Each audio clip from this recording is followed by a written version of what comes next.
right. Welcome back to another episode of the Real Estate Investing Club. Today we have Atticus LeBlanc with us from PadSplit. He is the CEO of PadSplit, which is a co-living application. I am super excited to have him here. We don't often talk about unique strategies. And so co-living is something that is really a good entry point for a lot of beginning investors. So I'm super excited to have you here, Atticus. Thank you very much for hopping on the show. Yeah, appreciate it. No, pleasure to be here, and thank you for the opportunity. Absolutely. I told you before we got on here, we like to start with stories. We like to hear kind of how people got to where they are today. I know you've been in real estate for a long time, so I'm sure you got a good story. Why don't you take us back to the beginning and tell us how you got to where you are today? Yeah, probably two beginnings. First one is just that in 2003, I was 23 years old and realized that I could buy a house for less than what I could rent one for. And at the time, you may have heard that mortgage underwriting was pretty lax. I was definitely a beneficiary So they there. say. Yeah, so got an 80/20, i.e. 100% loan for a house that I bought out of foreclosure, moved into, fixed up, and ultimately every business I've started, I can kind of point back to that original one. And And then the sorry, second real to cut you in beginning, here. So 80/20, yeah, what is, you mean 100% of it was eight, financed yes, by the 100% bank? financing. So yes, Wow. by the bank. It was 80% primary mortgage and then a 20% HELOC. And I was Wow. making 30 grand a year and could close on a house for a whopping total of like 2,500 bucks out of pocket. Man, So no wonder shit hit the fan. That's that's pretty cool. uh yeah, right on. But it worked out well for me, and I'm sure there are a lot of other people that it actually worked out really well for. Hmm.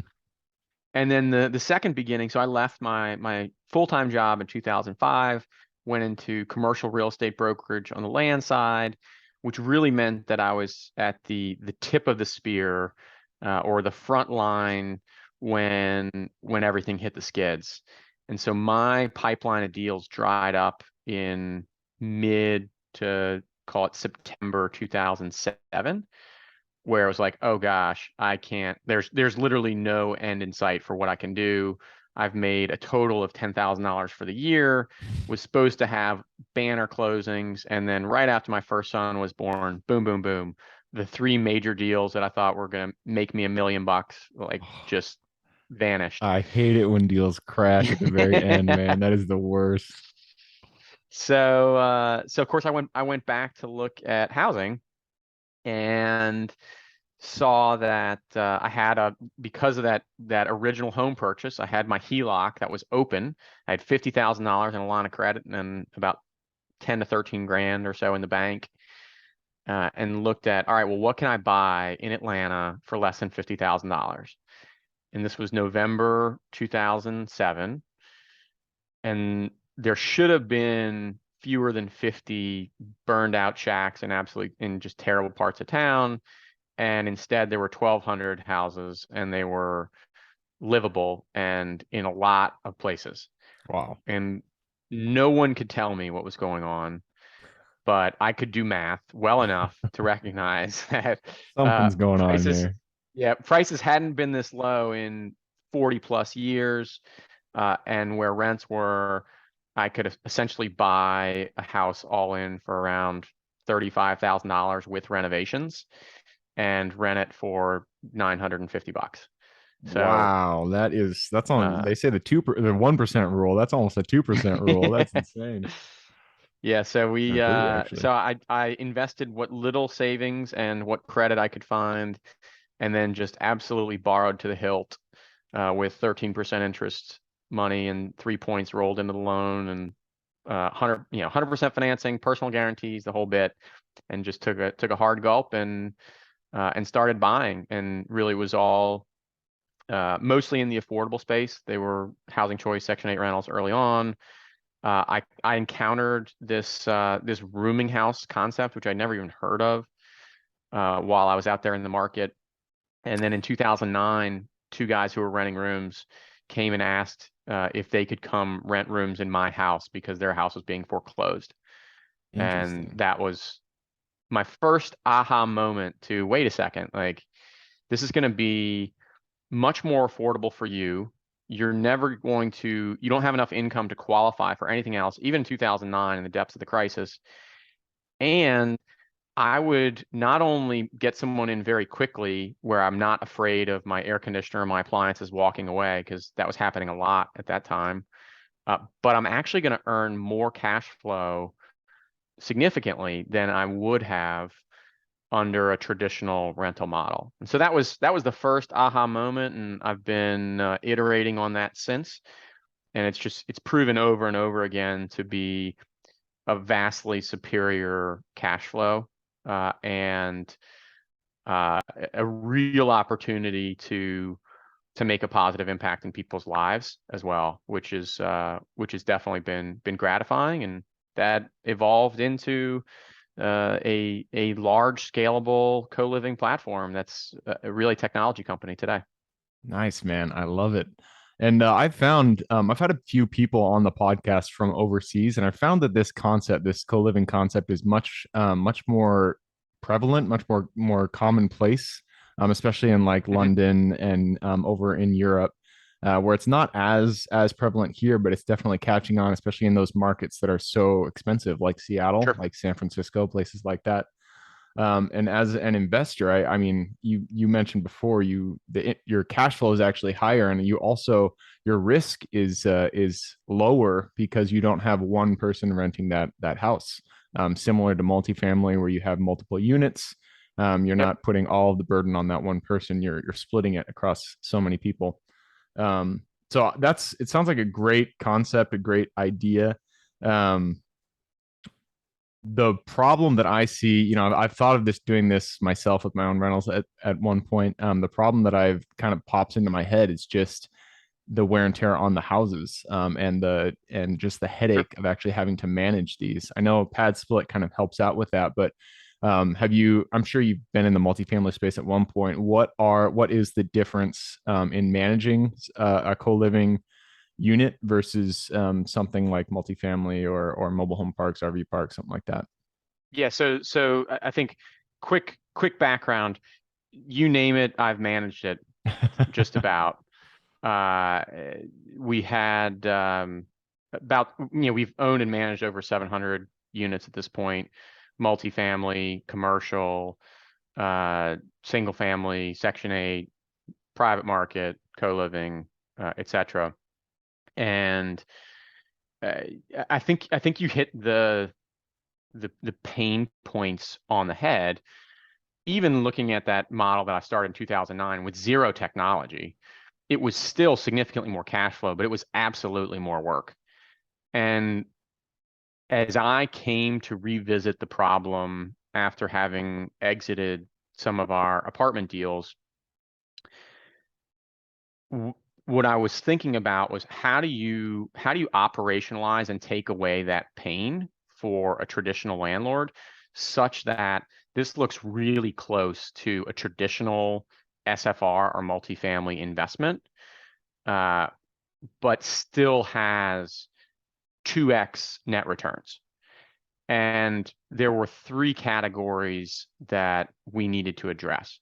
The first thing was in 2009, I was literally going every week to pick up rent as I didn't accept cash. I was not so brave as that. So we were collecting money orders Mm. from the houses on a weekly basis.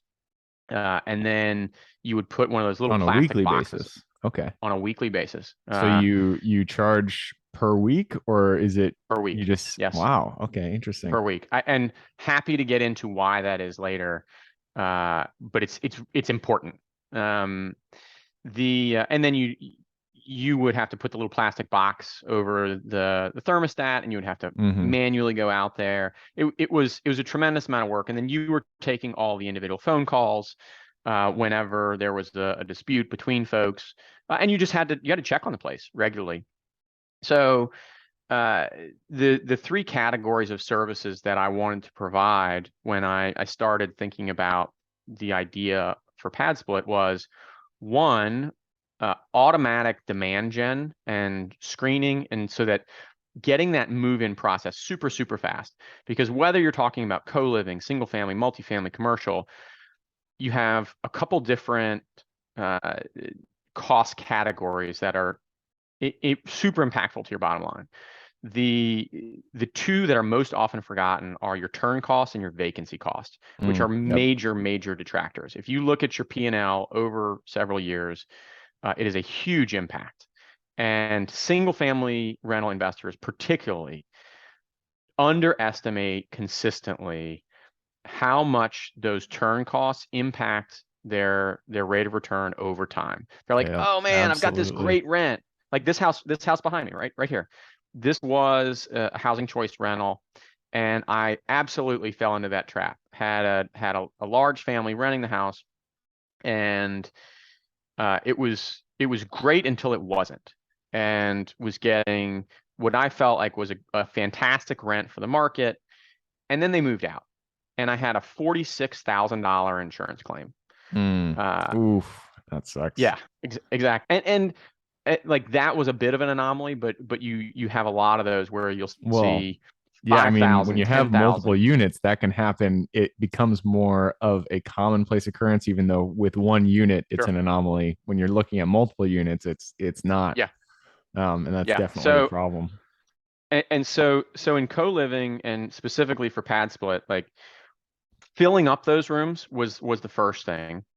And so we have a process that screens, qualifies folks, and gets them moved in within 48 hours. Our average time to first booking in our biggest market here in the Atlanta area is 2.4 days.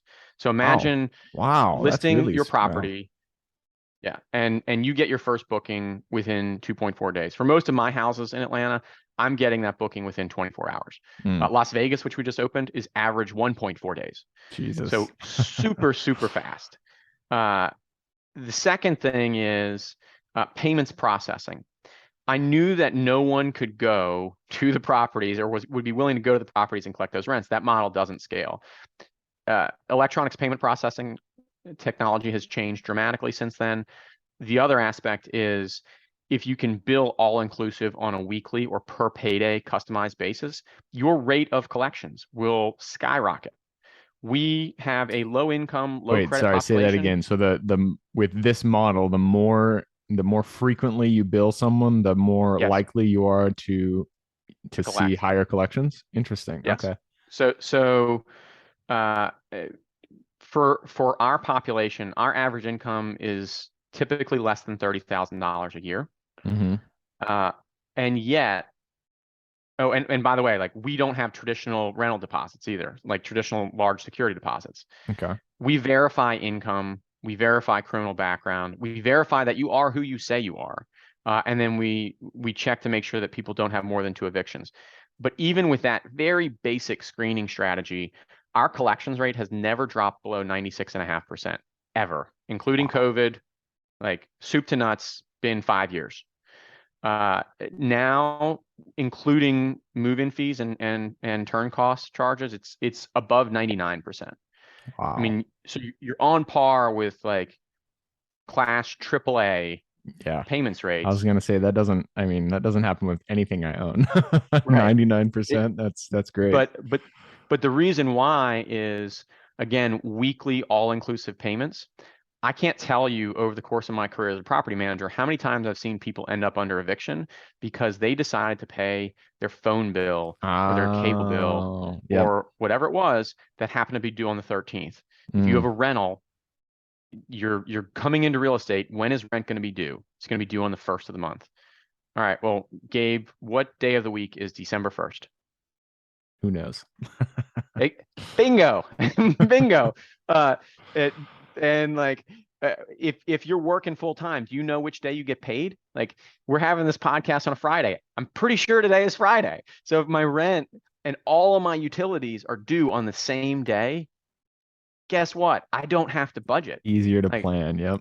yeah, it's so much easier. And if I happen to get paid that same day, where I know, all right, $170 is going to cover my entire living cost for that week, and I just have to remember to pay it today, it shouldn't be a shock to anyone that bill gets paid much more regularly because they don't have to make a choice. Oh, do I pay my water bill or do I pay my rent? Or do I pay my water bill now and hope that so and so is going to pay me back and that this other check that I'm waiting on is going to come in, and you remove all of that crap. That makes a And lot of sense. what it means though is that, like in this house behind me, which has six people billing every week, that's 25 payments per week. Well, guess what? Landlords don't have the ability or the will to track 25 payments a week. And if somebody misses one, they certainly don't want to be able to track that person down. So we do that as a platform, Okay. Yep. and we I get see the all of value those there. payments uh, collected for you. We follow up with any sort of, oh, you lost your job and you're waiting on a new one. And then the last one is, if there are resident disputes, we have both technology tools in product that to help facilitate some of that. If Johnny stole your peanut butter or Susie's playing music too loud, and we also have 24/7 customer service to take care of that. So those are really the three Gotcha. things. It's like Yeah. So filling it's rooms not so quickly, keeping them much. filled, and then collections and customer service. Yeah.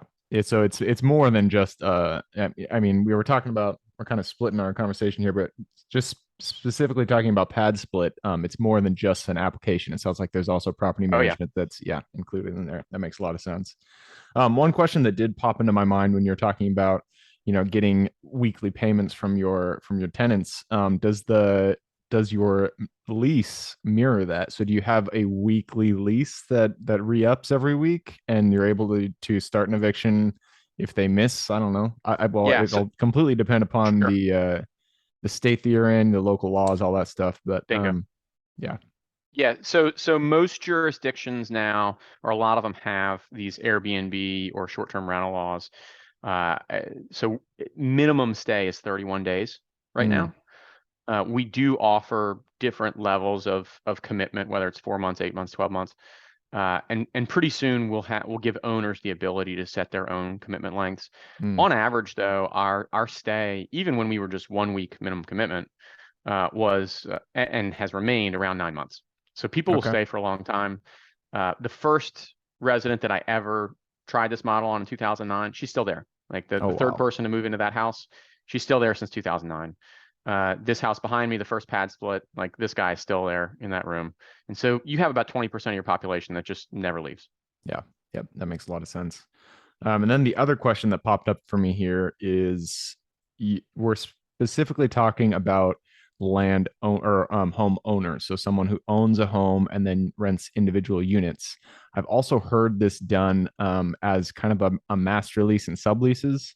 Does Yep, this model, have you seen it work with that kind of concept where somebody rents out a house and then subleases it, each individual room, to, we have. other individuals? Yeah.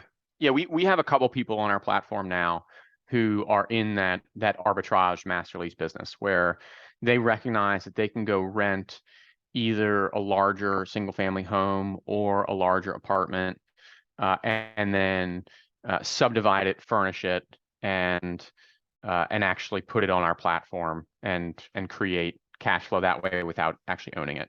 Very It cool. does happen.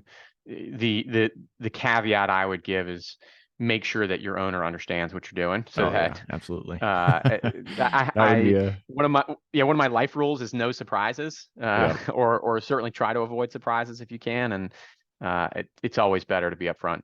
Yeah.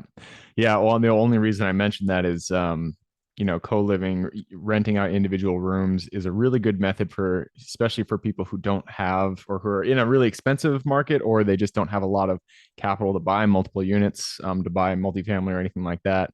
And so I was just thinking from the perspective of someone who really wants to get into real estate. They don't have a lot of money. Mm, One option is to go out there, get a lease, obviously talk with the landlord, make sure that they're okay with subleases, but then rent out the whole house, and then do this sure. co-living situation with the individual rooms. Yeah. Oh yeah. I mean, we've had other folks who have moved into houses or apartments on their own, for themselves, and then rented out rooms in their residences as Oh, well. So okay. that's another possibility. We had one guy, actually, who works for us, who was a member. Then he was able to buy a house. He bought the house, lived downstairs in one room, and rented out another three. Then he moved out and rented three more. So it went from kind of four residents to six. And then he did it again on a condo. So yeah, you can absolutely go from zero to creating pretty significant passive income quickly. Cool, man. I love it.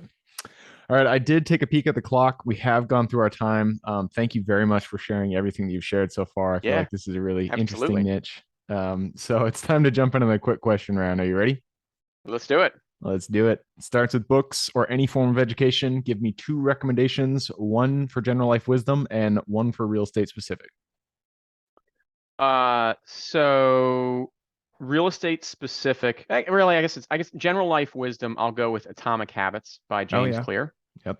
That's one of my go-tos. Uh, Real estate specific.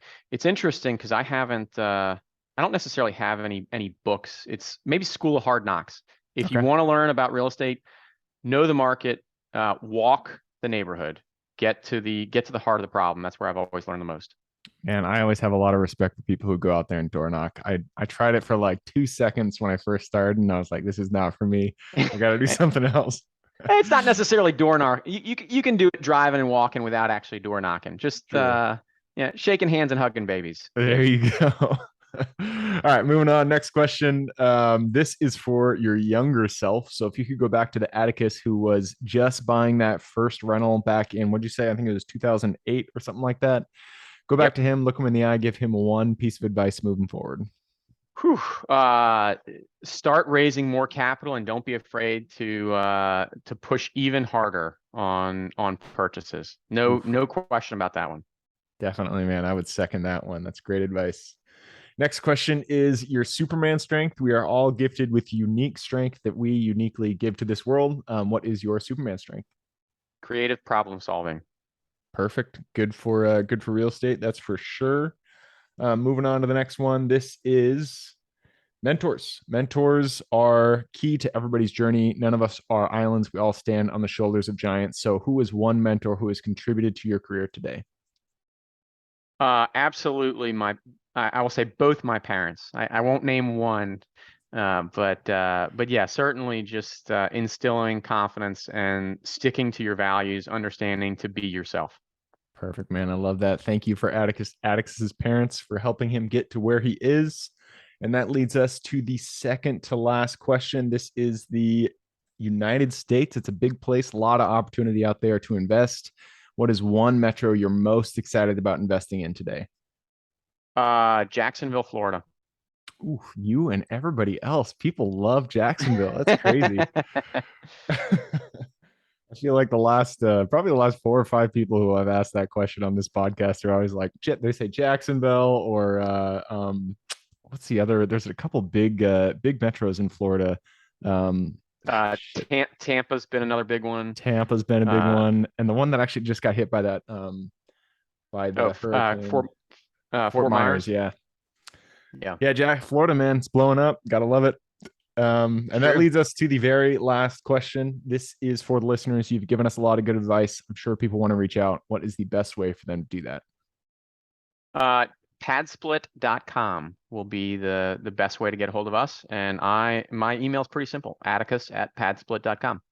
Perfect. I will put that in the show notes. So if y'all want to reach out to Atticus, learn a little bit more about PadSplit, maybe getting involved in co-living yourself, go to padsplit.com. Again, in the show notes, just click a little more in the description. It'll pull down the full description, and in there you can find the URL. So Atticus, that wraps it up. I appreciate you hopping on the show. Definitely. Well, thank you for the opportunity. Appreciate it and hope we can add value.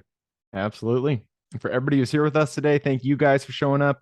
You are the reason we do this. If you guys have any questions whatsoever, reach out to me, Gabe at the realestateinvestingclub.com. Other than that, I hope you guys have an absolutely fantastic week. Keep rocking real estate, and I look forward to seeing you on the next episode. Thank you for joining us for another episode of the Real Estate Investing Club. I hope you guys enjoyed the episode as much as I enjoyed putting it on, and we're able to pull some actionable advice that you can apply in your own investing today in the field. Before you go, we have a gift for you. If you're a new investor looking to get started or an established investor looking to take your investing to the next level, I've created an ebook just for you, available on our website. This ebook will cover how I was able to create both active and passive income in real estate with very little money to start with. In it, I will address the 3 most often cited obstacles new and veteran investors run into by showing you how to find deals that are actually deals, how to finance a deal with little to no money down, and how to exit those deals for maximum value. And if you get the ebook today, I am throwing in a bundle of bonuses, 7 of them to be exact. The first one will be the off-market lead generation blueprint, which will take you through the exact systems and processes we use to generate off-market leads like clockwork, which is the most important skill when it comes to creating wealth in real estate. The second bonus is the A to Z REI systems and vendors guide, which will allow you to peek under the hood of our business and see the exact tools, systems, and even the vendors we use to see the success that we do. And the third bonus is the top 100 best performing keywords pack, which will give you the exact keywords we use to target motivated sellers online using PPC ads. The fourth bonus is our contracts bundle for wholesaling and renting real estate, which will give you access to all the contracts we use in the field to execute all different types of transactions. After that is the Investors Quick Analysis Calculator and Offer Tool, which will allow you to quickly calculate whether a deal is an actual deal and will allow you to create an offer automagically from those calculations. This is a lot of bonuses that I said. I'm just going to keep going down the list. Number 6 is the Investors Daily Success Tracker, which is a tracker you can use to ensure you are taking the right actions day in and day out to reach your financial goals in real estate. And the last bonus is the Wholesalers Template for Quick Assignment Cash, which will give you the templates we use to present our wholesale deals professionally and efficiently to our buyers. Whew, that is a bundle. So it's a mouthful. You get all of those bonuses for free when you download the ebook. All we charge is the admin cost to run the show. So if you're interested in the ebook and the bonus bundle, head on over to the website at therealestateinvestingclub.com. Click on Get the Ebook Bundle at the top of the page to take advantage of that deal. And with that said, I hope you have a fantastic day, an even better week. Keep rocking real estate, and I look forward to seeing you on the next episode.